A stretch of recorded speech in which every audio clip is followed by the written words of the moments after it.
Let's talk about the Profoto Air Remote TTL for Sony. We have the exact same controls as the previous Air Remote, but we're gaining two important features: TTL or automatic, as well as high-speed sync. Physically, we're losing the mini jack input and outputs on this model, but we're gaining a beefier hot shoe connector. The USB input is for firmware updates. First, let's go through the basic settings. I can adjust the power of my light up and down.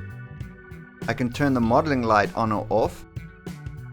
And I can put the light into standby mode.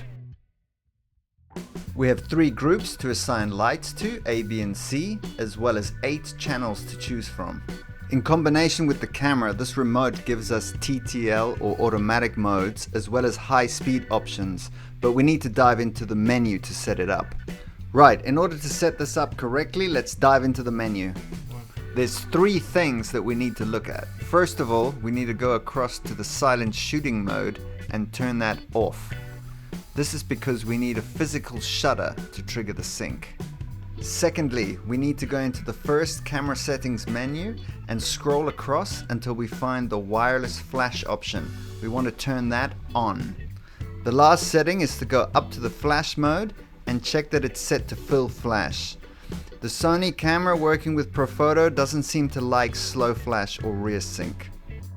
Now my Sony camera will work with TTL modes and high-speed sync.